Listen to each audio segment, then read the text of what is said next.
To another cold calling live with Cognism. If you have been here before, let us know in the chat if you're a returning guest. If you have not been here before, let us know if you're new. Love to see that as well. And I already see this question coming in. Yes, you will get the recording. You will get the recording. You will get the recording. All right. So, like, don't worry about it. You will get the recording. Don't fret. It'll come to your inbox. But as we go through who has been here, who has not, let's hear from the audience as well. Where are you tuning in from? It's always good to see where people are at. We were just talking about, Sarah, you were talking about New York and all the glorious stories from New York. But glorious, if you want to use the word glorious, we'll use that for today. Oh, yo, shout out. Wait, hold on. Shout out to Alaska. What? Yeah, we got Alaska in the house, which is extremely rare. So I've heard the Alaskan cruise is like one of the greatest things ever. So this is just what I'm hearing from the people. So we got Portugal in the house. We got Jersey. We got Chicago. Barcelona.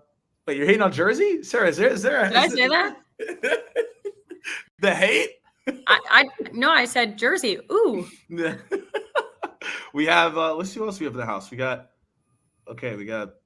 Bedford, London, Lebanon. What? I think we have every country in here. If someone said Antarctica, I would not be surprised. At this point, right? Tuning in from their tent in Antarctica. Could you imagine? Based on the chat, yes. All right, y'all. We got India in the house. Like, this is pretty wild. All right, y'all. Mexico. So clearly we have a lot of people here. And so obviously you're here for cold calling. You want to learn some tips. So let's dive into what we're going to be doing today. It's cold calling live. How does this work? So what we're going to do is Sarah and I are going to share best practices and a tip on cold calling that you all could use and leverage. And then we're going to open up to the audience. If you want to come live on video and do a mock cold call with us, you will do a call live in front of everyone. And then we will give you feedback on what you did really well and how you can improve. So that's how these cold calling lives work. Again, it's very interactive. If you have questions or comments, obviously put them in the chat, but make sure you put your questions in the Q&A so we don't miss it. With that being said, though, let's go into who do we have here today. So, Sarah, if you would like to introduce yourself, tell us more about yourself, and then we'll dive into our content. Yeah, sure. So, hey guys, my name is Sara Plowman. I'm from New York, live in New York, big New York City girl. I went to college in Fairfield, Connecticut. And right after I graduated college, I started at Pareto, where I started as an SDR, kind of grew through the ranks, went towards the manager, account executive route, senior AE, and now I'm one of the senior business development managers here, working specifically on new business and bringing in new clients to our organization. So lots of prospecting, lots of cold calling, lots of cold emails, lots of cold outreach on LinkedIn, but really hyped to talk about cold calling today. I'm very passionate about it. So if you didn't know, now you know. If you didn't know, now you know. Shout out, Sarah. Thanks for coming on with us. And then I'm Morgan. I'm the host of the Cold Calling Live here, creative advisor to Cognism. So you see me in a lot of the content. Also founder of AMP. We help B2B influencers and subject matter experts to produce pipeline generating content. And also have done a lot of sales training on cold calling and cold emailing. So I'm excited to be here to talk about what we learned from different clients on how to be successful, which goes right into what are you going to learn today? So 3 main things: confidence on the phone, how to convert more cold calls. I think that, I don't know, that's probably important. People might want to know that. Yeah, and then you're going to get live feedback on cold calls when people come live. Now, let's go to the chat. I want to see where everyone's at right now. On a scale of 1 to 5, 5 being you're phenomenal, like you're just the best. 1 being, you're getting there, but you're just starting out maybe. How would you rate your cold calling skills? On a scale of 1 to 5, put it in the chat and let us know. Where would you put yourself? Okay, so let's see. Sarah, where are you at? Like a 10? 10 out of 5? Like you might overexceed the barrier. You might just. I was like going to say 4. Like I honestly was going to throw a 4 in there. I feel like I'm really confident, but I always feel like when I share a lot of stuff on social media, I'm always getting like a real good amount of people giving me like some pretty good feedback. So I'm like, damn, I'm not as good as I thought I was. But Like, I feel like lately I use a lot of filler words, which you will definitely hear today. I definitely use a lot of filler words. So that needs to be improved. Oh, there you go. And yeah, I think like I just need to get some creative with a little bit more cheeky openers. I feel like I have my set few, but so many people have been like suggesting some really creative ones that I haven't like thrown out there yet. So I feel like I got to start incorporating those as well. So any feedback I'm open to. So that's why I'd give myself a 4. Always room for improvement. There is always room for improvement. No, I love that assessment. I think the intros are one of the best things. If you can nail it, it's going to change your entire cold calling career. I completely agree. That's when everything started changing for me, is when I was like, all right, like if I can get this cold call intro down, like game changer. So I see a lot of people here. Most of you see 2.5s and 3s. Goal today is for you to increase at least by 0.5 at minimum, right? 0.5. You're like, okay, I learned a couple things that I can execute today. So let's dive into the content. But before we do that, let's just dive into a stat from the Cognism cold calling report. This is actually pretty interesting. Average cold call length is 83 seconds, which is fair, right? And then how many cold calls get past the pitch? 31%. So we were just talking about cold intros, and we were just talking about, how to be more compelling on the call. 31% is not that shocking to me, because when you do an intro, most people face an objection and then they falter, or they're like, I wasn't prepared for it, and the person hangs up. Or the pitch is way too long-winded, but you do like a 2-minute pitch and people are like, I don't really care, and they'll hang up on you or they'll throw an objection. So that's what I get from this data. But Sarah, I'm curious, what are you getting from this data, and how do you make sure you get past the pitch for people that are listening out there and they want to get better?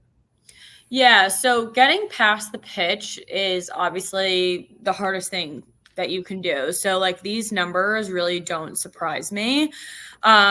We actually say that 1 in 3 pickups, you'll actually get past the pitch. So it kind of actually accurately represents the 31%. Pretty closely. So I would say this is extremely accurate from what we have seen here at Pareto 2 and what we've assessed. I think getting past the pitch is all about tone, making sure that you do have like a really good opener, like a hook, just because if you don't have a good hook, you're not even going to get to the pitch. And then once you do pitch, it's all about asking really good open-ended questions and knowing when to close. Because I think from what I've observed from a lot of SDRs, everyone after they pitch, they're like, okay, now I have to ask a ton of questions. And they ask so many really, really good questions.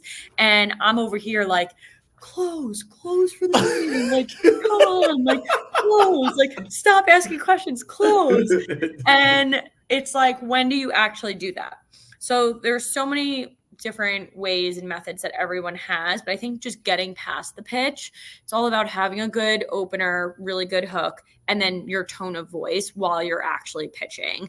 Also active listening too, because if they do stop you throughout that pitch, it's like, what did they say? So I actually can repeat it back to them so that they know that I'm listening. It's a good call out on the close. I think most of the time, and I've definitely fallen in the situation when the conversation is going well, it turns into a fireside chat. Yeah. And then you're just like, oh yeah, we're having a ton of fun. And then they're like, well, I gotta go. And then you're Save like, it for the meeting. Save it for the meeting. Like, right? Get it out of the way. Exactly. Know when that close is.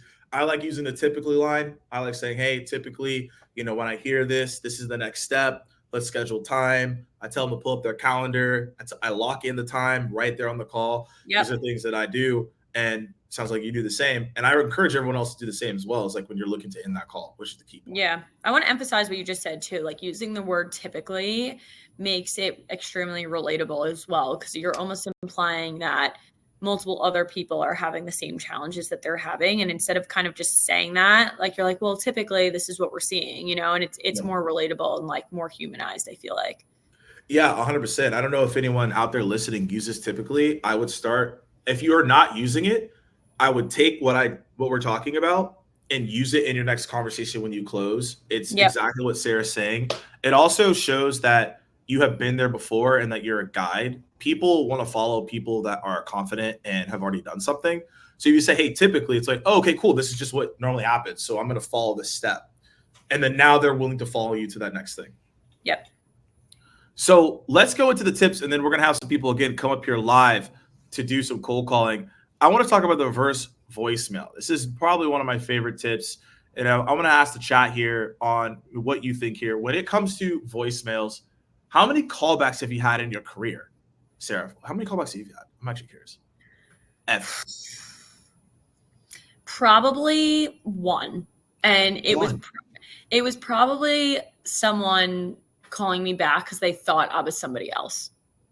Yeah, they're probably like, and they didn't listen to my voicemail. They definitely didn't listen to my voicemail. They called me back thinking I was somebody else, and then they realized, it was me. So what I typically say, like when that happens, which is very rare, I'll be like, actually, Morgan, you're gonna hate this, but I was actually giving you a cold call and was gonna see if you had 30 seconds to chat, which clearly you do because you called me back.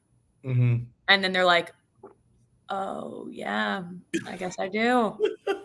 I guess I do. So like, it is a little like cheeky little twist around. If they do call you back, you could be like, I was actually looking to see if you had 30 seconds to chat, but clearly you do because you gave me a call back. And 100%. They'll usually laugh and like give some time, but I rarely get callbacks. What I'll typically do in a voicemail is I'll leave a call to action and I'll say, hey, Morgan, like just giving you a quick call. See, I missed you. Do me a favor. I'm actually going to send you over an email titled XYZ. If you could respond to that email, that would be really good. That way you don't have to give me a call back. So it's almost like saying like, don't worry, you actually don't have to call me back at all. But I am sending this over to you if you want to take a look at it.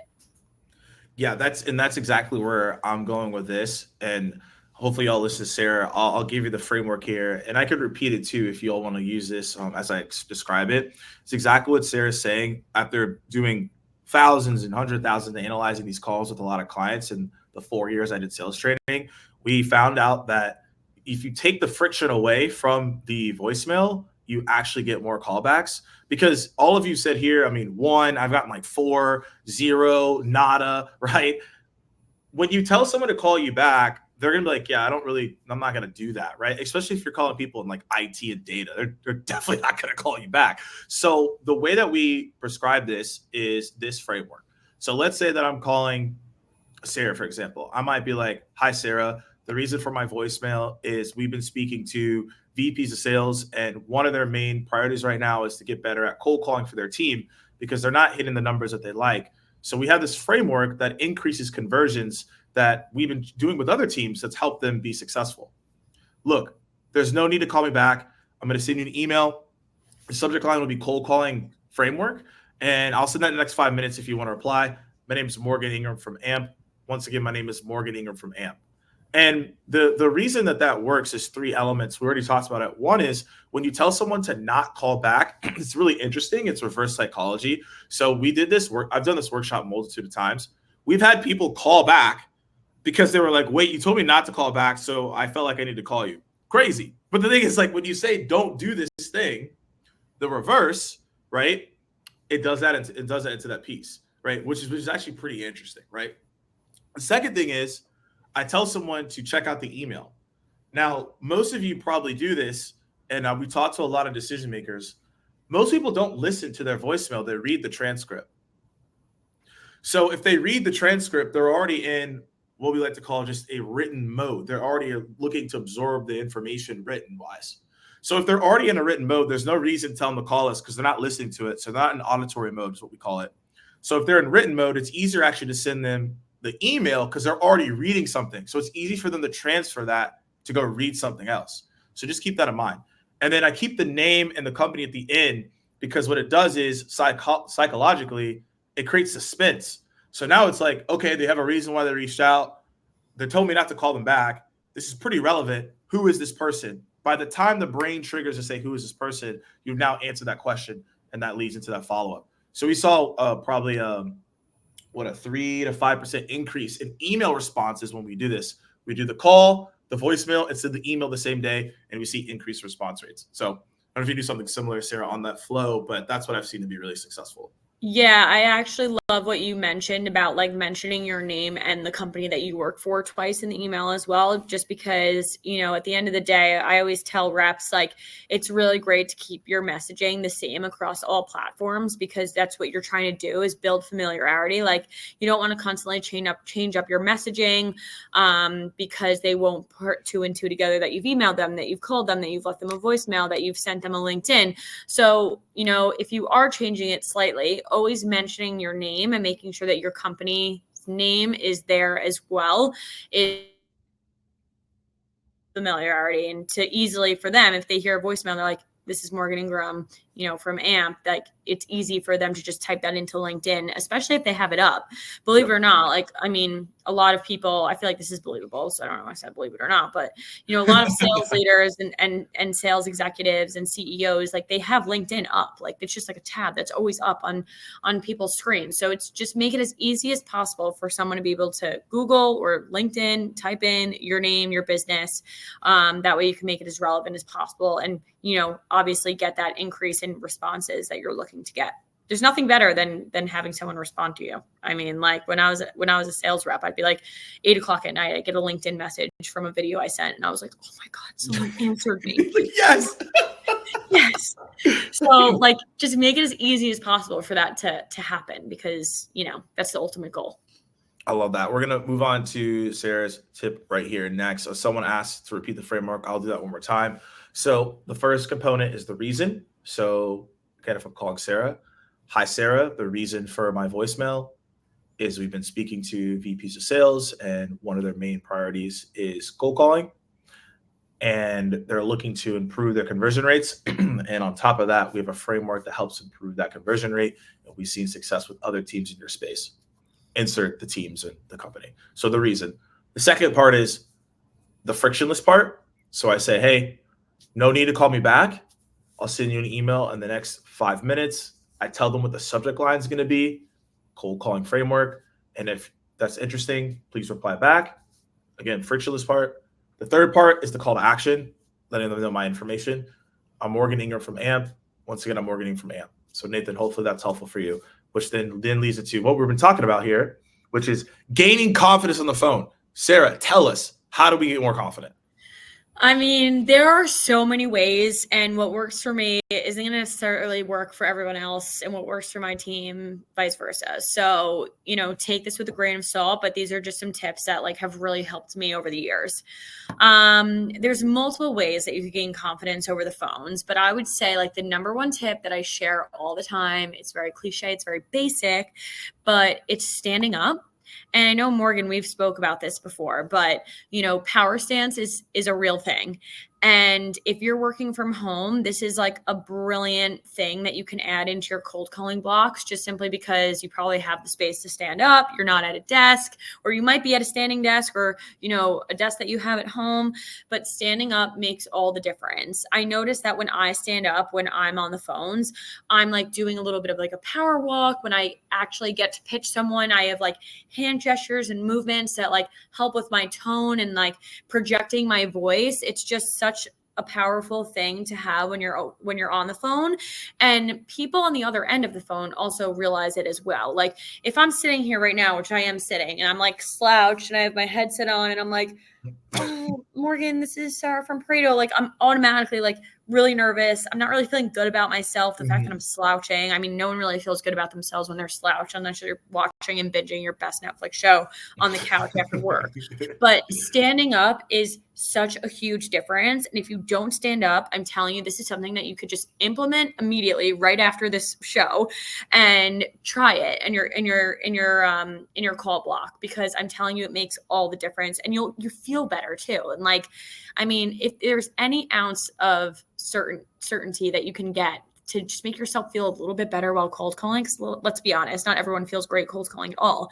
So just this little thing can help you continue with it and try it. But I don't know how you feel about that, but I mean, power stands, I'm telling you, makes all the difference when you're on the phones. So I'm going to add to this. I 100% co-sign with the power stance. Here's something else that when I was an SDR and our entire team had this, you got to have a walk-up song or a pump-up song.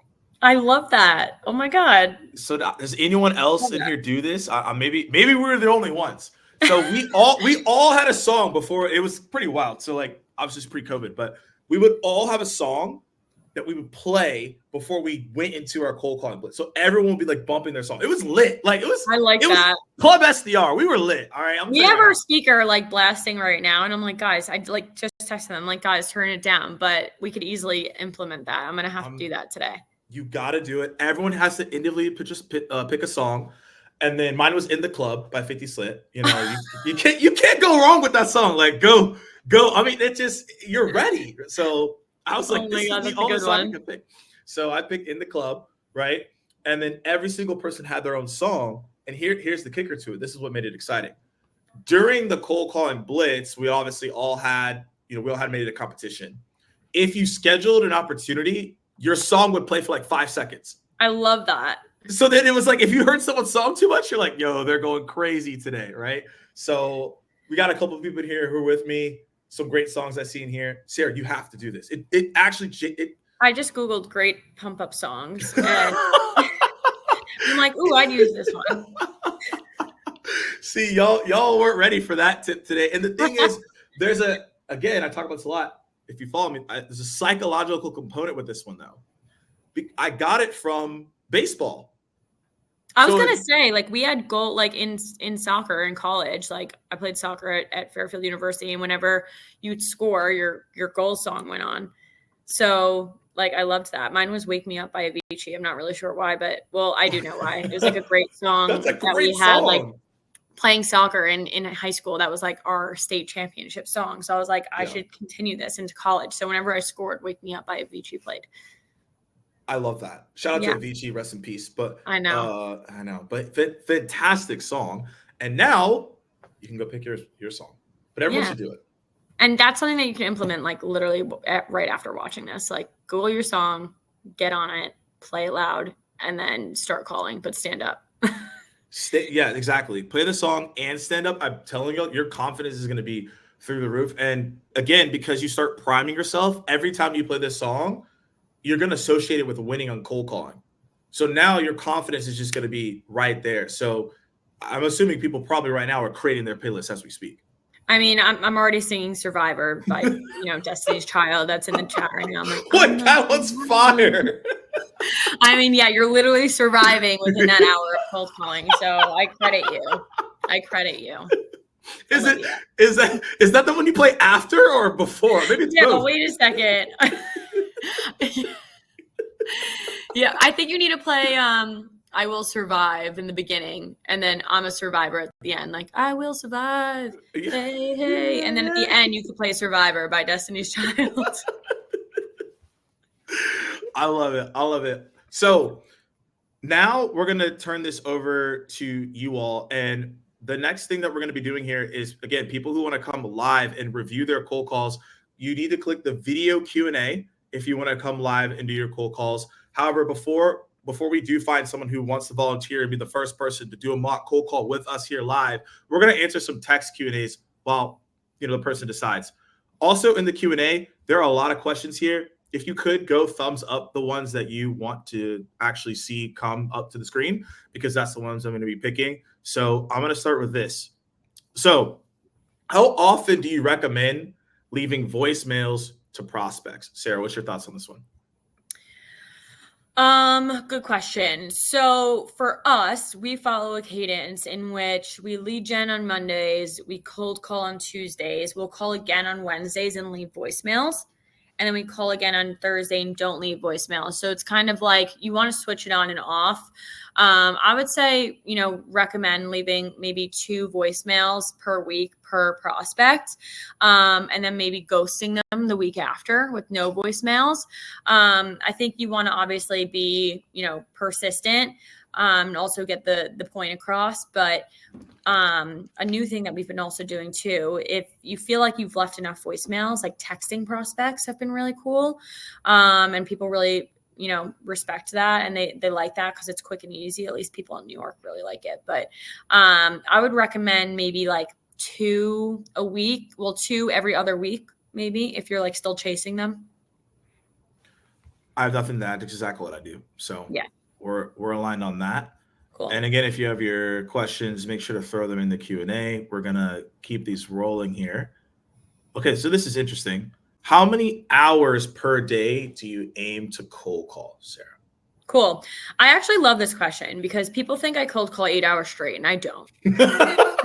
Wait, you're not? You're not just cranking Survivor and like just jamming on Shockingly, cold calls? no. But people are like, "Oh my god, girl, you need to quit this job. I can't believe you call all day long." Guys. That is not what I do. However, when I used to be a sales rep, because I'm in a full sales cycle position. So I'm like generating my own leads, booking the meeting, going on the meeting, running the meeting, and then closing the deal. So there's a lot of things that go into that take up a lot of time. So I don't get to cold call as much anymore. But when I was in a sales development representative role, I would call 2 hours a day, which honestly is not that much, and it's really effective. So I would do like a time block in the morning. And what I mean by time block is blocking in time to do my calls on my calendar, because it's the only way I was able to stay like really organized and keep myself accountable. So I would do a time block from like 9 to 10 a.m. And then I would do another one that same day from 3 to 4, because who knows, you might, catch someone who's busy in the morning that is available in the afternoon. So I always recommend like one in the morning, one in the afternoon. That way you can catch people at different times of the day. But just 2 hours is what I used to do. And I would probably get like bang out between 30 and 35 calls in those two time blocks. So 35 in the morning and 35 calls in the afternoon. I love that. So we're very aligned here. So I don't make as many cold calls as I used to. Being a CEO founder and building my brand over the years, I don't have to do as much. I still do it selectively if I need to for certain accounts. But I'll speak to when I was an SDR and when I did full sales cycle. So as an SDR, I would aim for 60 to 80 calls a day. Sometimes I would actually get to 100 if I was really like, sometimes you just feel it. It's just like, there were days I did like 120 to 150, and like I did bang it out all day because I had the time to do so. But yeah, I'm with you on that. Yeah, sometimes it would just be like, let's go. So I would do the same as you, 2 60-minute slots, so an hour slots, but one would be dedicated to just direct dials. So inside of I use SalesLoft, you could star contacts. So I would take all the direct. So basically, I'd use like Cognism, for example. I'd get my direct dial data, and then I'd be like, okay, I'm going to call these 50 people, and it's all their cell phone numbers. And I'd star all of them. And so I would just rip. And that would be the first thing that I would do in the morning. Because I knew if I could do direct dials before 8:30, I could catch people while they're at Starbucks, they're getting dressed, they're in the subway, and like, oh, I'm getting Starbucks. I could chat. Like, fantastic. Let's chop it up, right? I had a guy at Starbucks last week, and I was like, "What's your order?" And it was like the perfect like wiggle room build rapport into like, "Hey, by the way, this is actually a cold call." And they're like, "All right, what do you got?" So I love calling in the morning. It's a game changer, and so game changer. I do all my direct dials in the morning, and in the afternoon, that's when it's the sprinkle of non-direct dials. I probably have to do extension. I have to talk to the gatekeeper, etc. The goal is I do direct dials in the morning because I want an early win.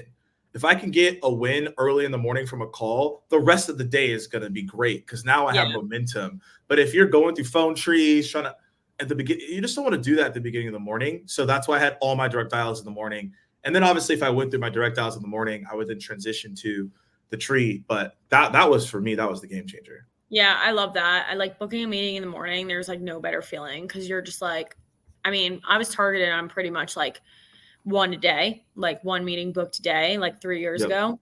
Yep. And I mean, booking in the morning, it's like my day's done. I mean, it's not like obviously we're salespeople. We all need to overachieve, but like having that like, oh my God, I did what I needed to at 9 a.m. is like, I mean, like what beats that? Nothing. It's nothing does, especially when you get like 2 or 3 conversions in the morning. You're like, okay, I'm like, on one today. I'm rich.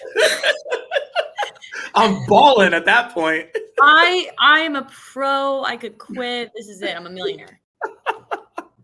All right, cool. So we have this question coming in, and I see someone in the video Q&A, so we will get to you. So this one's extremely interesting. I've seen this debate on LinkedIn since like 2016, 2017 when I started. I recently had a LinkedIn post that was very active regarding double dialing. So essentially that means that you call someone twice in the same day. Curious about your thoughts regarding it. I personally don't like double dialing unless someone picks up and hangs up. But if someone doesn't answer, I view it as an annoyance. Your thoughts, Sarah, what do you think? Yeah, so when I think of double dialing, I would say double dialing like 1 in the morning, 1 in the afternoon. Like, I don't think that's an annoyance at all. I mean, I just think about how many calls I get a day. Like, I wouldn't personally notice like if the same number called me in the morning versus the afternoon. So I really think it's not a big deal. Like, don't overthink it. But when I think of double dialing, I think of like, right now there's so many cell phones that are on do not disturb, and you can tell when it like rings once and then it goes straight to voicemail, and I'll actually double dial and then it will ring more than once and go through.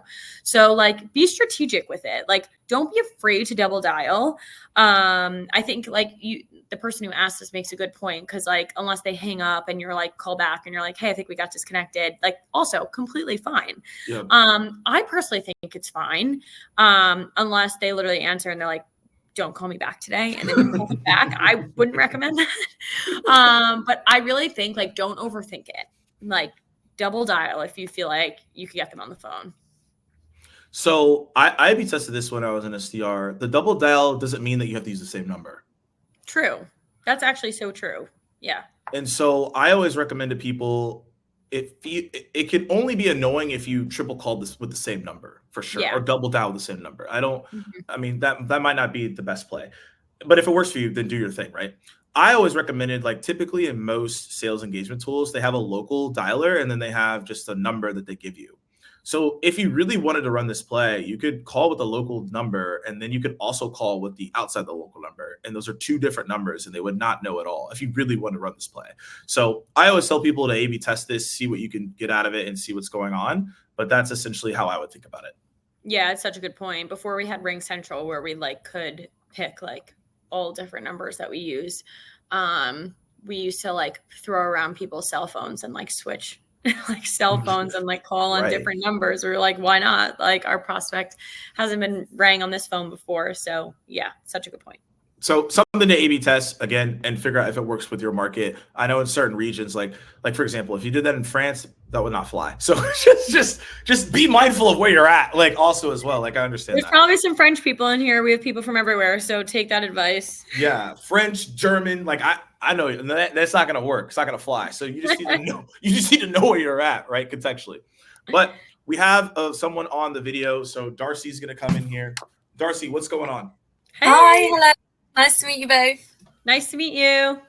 Awesome. Well, Darcy, how this works is you're going to tell us what type of personas that you typically call, what are you selling, and then how long you've been cold calling. Okay, so I just started a new role as a business development associate for a startup called Menoplan. Essentially, it's basically a comprehensive training program for workplaces to have a strategy in place for support for menopausal women, but due to recent EHRC guidelines in the UK, it's quite essential, and it affects workplaces prominently. Mm-hmm. Wait, did we just lose her? I think we lost her. We lost her. Hold on. Let's see if we can get her back, y'all. I don't know exactly what happened there. While we wait for her, we could actually quickly answer this right here. So we'll see if we can get her back. Okay. Different. I know we talk about cold calling, but different. Email subject lines. What's your take on this? This is a good one. I would love to sit here and tell you guys that I send 1 million personalized emails a day, but I don't. However, what did I used to do? I could chime in while you think about this. Yeah, too. Morgan, you go for it first. Yeah. So the thing is with the spam filter, there's like, you could Google like things to not put in the subject line as well, and they'll give you like a whole list of them.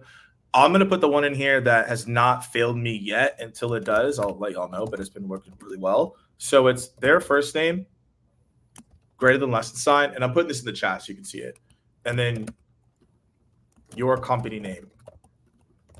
This one has not failed me. I've been sharing this for quite some time, and people always come back to me and they say it increases their open rates. And as we know, when you increase your open rates, you increase your reply rates. I've seen this one be very, very successful. So this one gets through because it looks like an internal email. And so most people will open it. The average open rate on this is 38 to 40% from the feedback I've gotten from other clients and other people That's that amazing. go through this. So when you do this, though, you want to do it on the first email. But if you do it on other ones, that's fine. But don't spam this. This is where people go wrong. They're like, oh, this is a great subject line. And they use it on every email in the campaign. Don't do that. I would recommend to do it on the first one. That's where you're going to have your higher open rate, typically what we've seen. But that's a way to get through the spam. But it all comes down to just research, like using their blog posts, using their name, using their boss's name. Those are other things you can use as well. Yeah, what I do right now is the exact same thing, except for a greater or less than sign. I do like an X, like Pareto times whatever company. Yep. And I do that now. So don't overthink it. Awesome. Okay. It's in. Actually, I'm put it in the chat. I put it in the session chat, but I'll put it in the subject line. Subject line's in the chat, so you can use that moving forward. Ooh. Oh, we were just talking about this. Ooh. Openers. I got a whole bag. We go crazy with this one. I know. I love this one. We talk about this all the time, like on the daily. Like me and Morgan will text and be like, "Try this." Like we're in our bag with this one. So, okay. I'll start with one. I'll start with one that I really like. I've mentioned this a lot. The PLA. Y'all probably seen this one, but it's. I've just gotten feedback. It's led to the most results for people. And then I'll share one that you can have some fun with if you just want to have some fun. And you're just like, I want to see what happens. So the PLA is pretty much my straightforward framework, tried and true, use it multiple times, right? It's the one I really like. I will say that for some people, this may not be the one for you because in certain regions, it just won't play, but the framework itself is applicable. So the PLA stands for pleasant, laughing, arms up. Again, I've talked about this a lot of times. And the earthquake, I got to hear the earthquake one. That one sounds crazy. But the PLA, basically, I start off and say, hi, Sarah. Thanks for taking my call. And then I say, hey, I know I'm calling out the blue here. However, do you have a few moments to chat? And the reason this works is because the first part is I thank someone for taking the call. Hi, Sarah. Thanks for taking my call. Immediately, they're like, wait, this is different. What's going on? I also don't introduce my name. I also don't introduce my company because those things don't inherently matter yet. I always tell people, unless you're like, I don't know, The Rock or Taylor Swift, like it's not really going to matter here. Like people aren't going to be like, oh, wow, it's different. Like that nobody's not going to happen unless you've had a conversation. So that thanking for the call immediately gets their guard down, which is what we're trying to do. The L is a laugh. So I'll do that laugh, right? Like I just did. I'll be like, hey, I know I'm catching you out the blue here. Now, the thing is you have to practice this laugh to create the levity. If you come in and sound crazy, like if you watch basketball or see Kawhi Leonard's laugh or sound like Goofy from like Goof Troop, you don't want to be like, oh yeah, so I call it the blue. Yeah, you don't want to do that, right? You want to sound like, okay, like this is a normal laugh, it's levity again. And then that arms up that I do is essentially just to create a basically make them feel less defensive, right? Because now I have my arms up, my body language is just going to come off just like opening, conversational. So where they're going to turn around and say, hey, like, what's going on? What do you want more from that, right? So that's my PLA that I use. And I could repeat that if people need that. And then the second one I use, this just for fun. Let's say Sarah answers the phone. I'll say, hi, Sarah, thanks for taking my call. Congrats. This is a cold call. Can I tell you what you want? So that one throws people off. They're just like, wait, what? Like, what? They're like, all right, like, what do you got to say? So I just say, hi, Sarah, thanks for taking my call. Congrats, this is a cold call. Do you want to know what you've won? And so people are like, day. Yeah. They're like, wait, what? So that throws them off pretty quickly. And then they laugh and then they say, okay, like, what is it? And then you go into your pitch, right? So those are the ones that I use. And then so you can go into yours and we can repeat any if anybody needs it. Yeah. So someone referenced my earthquake openers that happened like 2 weeks ago. So for anyone that didn't know, we had an earthquake in New York City like 2 weeks ago. And obviously it was pretty wild because we don't get earthquakes here. So all my California clients are like, Sara, please, like, you're being so dramatic. I'm like, I'm an earthquake survivor. They're like, shut up. That happens 5 times a day in California. And I'm like, yeah, true. So I was opening with like, hey, Morgan, it's Sara over at Pareto. Like, can't believe like what a crazy surprise that earthquake was. Like, speaking of surprises, this is a cold call. And I got the cringiest, like, I had the cringiest calls of my life, but people loved it. I booked a few meetings off of it, or I was like, what was the other one? It was something along the lines of like, you know, hey, hope you're staying grounded after that shake up in New York City. Speaking of shaking things up, like, let me tell you how it can shake up your sales organization. Oh my gosh. But going back to like my usuals, one of the best ones that I love to use is like, hey, Morgan, like, it's Sara over at Pareto. What did I catch you in the middle of? And they're like, wait, what? Like, and I'm like, what did I catch you in the middle of? They're like, I'm like, whatever they say, but they're just like, why are they asking what I'm doing right now? Like, that's just like such a weird thing to say. I've never not had someone tell me what they're actually doing right then and there. Like, ever. Like, they're so thrown off. And you say it so quick. Like, you want to say it a little bit quick. So they're like, oh, I'm just, you know, going through some papers on my desk or something like that. And you're like, perfect. Well, I just need 30 seconds of your time. And they're like, wait, what? And then you start going right into your pitch. And I think it's an awesome opener because, like I said, they almost tell me all the time what they're doing, and it's an amazing way to use that and build rapport. So I get people all the time in the early morning. I'll call like 8:30 to 9. I call it like 9 before 9, where you catch people at Starbucks, like you mentioned, Morgan. And I'll get a lot of CEOs that work from home, and I'm like, hey, what did you catch you in the middle of? And they're like, oh, I'm actually just walking my dog before the workday. And I'm like, oh my God, what kind of dog do you have? And it's like such an easy, like, you know, opener and like building rapport, and you can actually relate to those people. I also tend to call 90% of prospects that have golden doodles for some reason. And I also have golden doodles. So it's like, it works. I think everyone and their mother has a golden doodle these days in the United States, but, I just think it's an awesome way to, you know, build some rapport. And then my usual that I always stick to is like very similar to yours, Morgan. It's like kind of the same concept of like, hey, like, you're the lucky winner. I'm like, giving you a cold call. And they're like, wait, what? But I say, hey, like, Morgan, you're going to hate me. Like, you're totally going to hate me. I'll sometimes emphasize it. And I'm like, you're really going to hate me. This is a cold call, but like, you just have 30 seconds to chat. And almost everyone laughs. They're like, I don't hate you. Let's see what you got. And once you nail your pitch, they're like, first and foremost, I don't hate you. They'll say it again. And they'll be like, 2, that was actually a really great pitch. Like, they almost feel bad for you in like the best way possible. You're like, perfect. Feel bad for me. Listen to what I'm saying. And if you say something that's obviously relevant, you know, you can ask a few questions and then close for that meeting. So those are my 2 favorites. Like, what did I catch in the middle of? Build some rapport, use what they say into your cold call, or, you know, you're going to hate me. You're really going to hate me. This is a cold call. And that's also kind of reverse psychology of what we were talking about in the beginning of this whole thing, because it's almost like you want to trick them into thinking like this is the worst call they're ever going to get.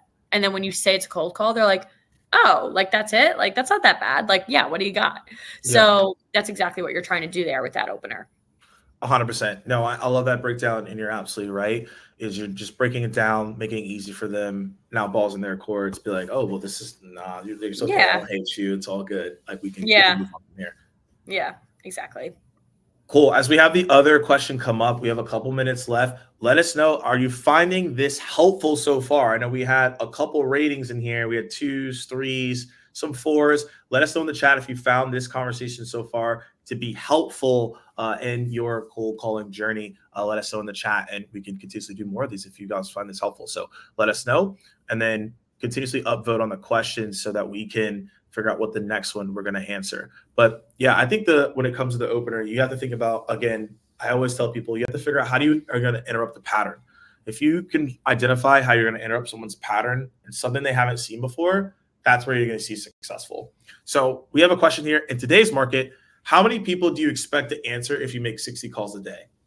This is actually an incredibly hard question to answer, because it depends on who you're calling. It depends on the industry. It depends on what data you have.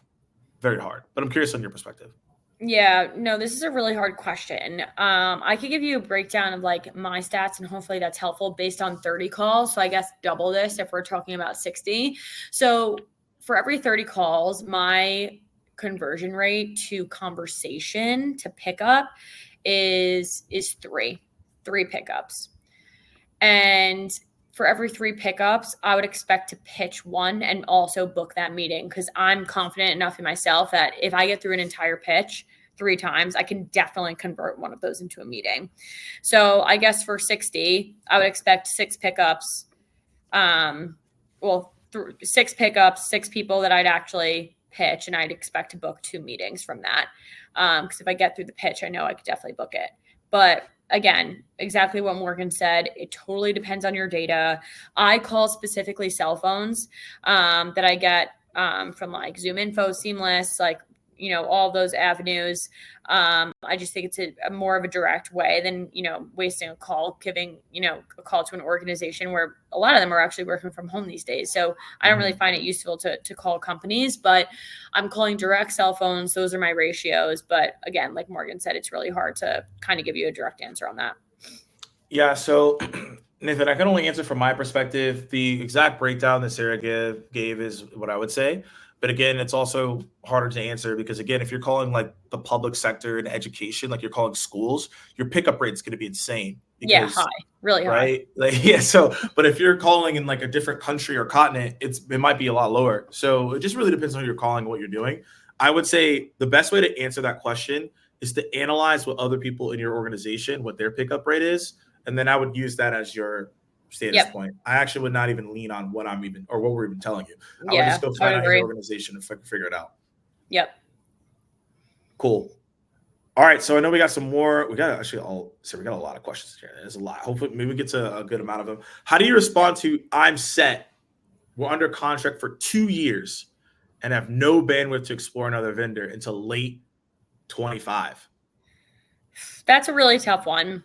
I would typically ask a question off the back of this saying, what does all set mean to you? And what you're really doing by asking that question is, for me, I'm calling to sell a recruiting and sales training service. So if I call CEO and they're like, we're all set, and they say this exact same thing, I say, what does all set mean to you? And they say, Sara, we have an entire internal recruitment team. They do really well. They show us really good quality people. I'm like, okay, I'm glad you're all set on that front. However, what current sales training do you typically use to upskill and develop your sales team? And then a lot of the times they're like, actually, we don't have a sales enablement team, or we actually need improvement on that front. So if you sell more than one service, like, don't forget, just because someone says I'm all set, just to ask them, like, what does that mean to you? Because it can only mean maybe one thing that you're selling versus, the multitude of services or products that you're able to sell them. So like, I feel like a lot of reps are scared to just ask a clarifying question. Like, don't be scared to say, what does that mean? Or like, just to clarify, like, what are you saying when you say X, Y, or Z? Or I'm all set. What does all set mean to you? Because all set means, a lot of different things to a lot of different people. Like, I have a water in front of me right now. Like, I'm all set. I'm good. But, I could use a snack. I can use, some PTO, I would feel all set. But don't forget to just ask like some clarifying questions and see where they go from there. And if they still shut you down, you guys know the best thing, and the last thing I would always try and do before leaving a cold call is, listen, Morgan, it sounds like you really do have everything covered. And, I really appreciate the time you've taken to speak to me today. Out of curiosity, based on some of the things that I just said, like, who in your market do you think would be most beneficial to reach out to, and try to get some referrals? I mean, the best thing you can do is have, say, someone say, actually, Sara, like, my really good friend's a CEO at a tech company and they're looking to hire SDRs. Great. What's their number? That's your immediate next call. And you can actually use, a reference like, hey, buddy, I just spoke to your buddy over at XYZ. You told me to give you a call. You're hiring SDRs. I mean, that's a gold mine. Just like, don't be afraid to ask the question for referrals if you're really stuck. Yeah, no, I absolutely love that. And hopefully that helped answer that question as well. Let us know in the chat. And as we have about 10 minutes left here, I know we're going to still answer questions. We're going to bring up the next one. Sara, where can people find you if they want more of this advice? So I share so many sales tips and tricks on my TikTok. It's SPLOWW, which I've been giving everyone the wrong username for the last 6 months. So it's SPLOWW. And I share so many things on cold calling. I share my live cold calls on there. So definitely follow me on there. And then also LinkedIn.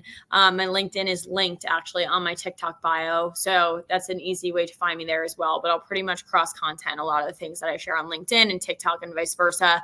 So definitely follow me there, and hope to see you guys there. Awesome. Yeah, definitely go check out Sara's content if you're not. Wealth of knowledge that's in there across the board. So let's now go into some other questions as we wrap up here. I think this actually is an interesting one because this is, let's see where it's at. Okay, yep, this one right here. What can my team do if they're not getting enough pickups?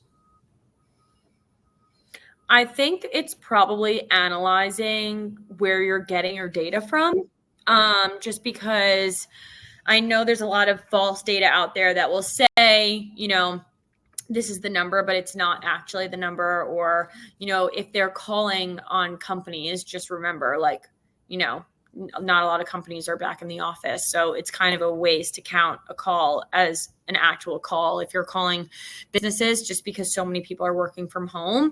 So my best tip is to get cell phone numbers. That is the modernized way of cold calling people now. I get so many pickups by just calling direct cell phone numbers. Don't feel like you're intruding. If their cell phone number is out there, they probably get a lot of cold calls. They're probably used to it. You're not the only one doing it. So just remember that. So call cell phone numbers would be my biggest tip to get more pickups. Yeah, I would say if you're not getting pickups and you're still making calls, just use other channels. You leverage LinkedIn, right? Leverage other channels too. If you're not getting those pickups, another thing that you can do as well is I just call it the groundswell. And so the groundswell is reaching out to other sales reps to get the direct numbers. I love that. So if you're looking to get into an organization and you're like, oh, well, I don't know where things are at, go reach out to the sales rep in the organization and say, hey, look, sales rep to sales rep, I'm really struggling to get in front of X person. Do you by any chance know their direct dial or their extension? I'm really struggling. And a sales rep, we have sales karma, so you're gonna be like, yeah, I'll help you out. And so I'm not saying use this every single day, by the way. I'm saying when you are actually struggling to get into an account, a sales rep is more than willing to give you that information. So that's another route. Yep. All right, cool. So how would you get over cold calling in front of an office of 35 plus people in an open floor space? That's tough because I feel like a lot of people I call it stage fright, because even though you're not really on a stage, it's really intimidating to just start speaking in an open floor, people, Right. 30, 35, it's super intimidating. I totally get that. Personally, I really wouldn't. The last thing I would do is get up from your desk and walk away to make your cold calls, because you're going to stay in this feeling forever. You need to overcome it. The best way to overcome your fear is actually moving through it and doing it. So my tip would just be I'm sure if there's 35 other people in the office, maybe there's a few other people that are also cold calling and doing the same role that you're doing. Get them together, get in a group, and do your cold calls together. There's nothing better than cold calling next to someone and actually hearing somebody else do calls, and also have them give you feedback on your calls, because it's the only way that you're going to improve. Yep. For example, I used to sit next to, one of my colleagues, and, I would listen to him book a meeting, and I would really break down his call and the difference between his and mine, why he maybe booked the meeting and I didn't.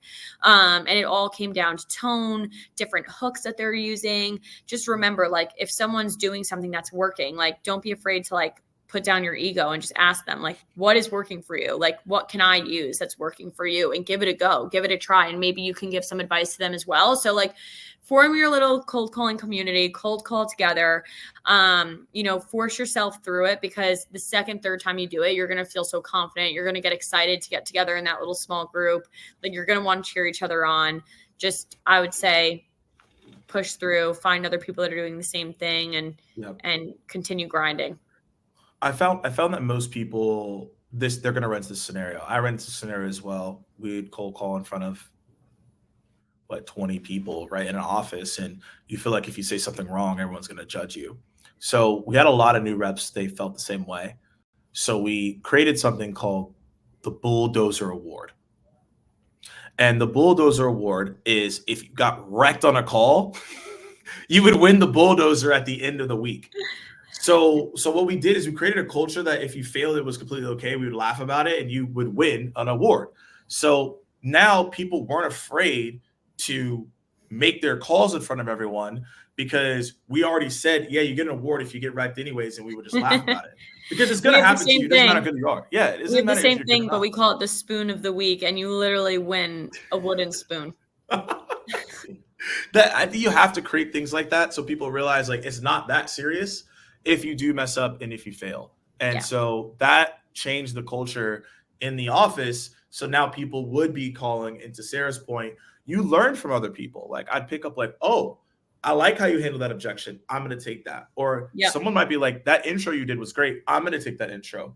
That's how we were able to learn so fast and be able to get the most out of it. So I would definitely encourage you to create a scenario like that so you can go be successful. Cool, y'all. We're right up on time. And as we wrap up, if you have any further questions, obviously you can send it over to Bina, who's in the chat. We can make sure to answer those on a follow-up.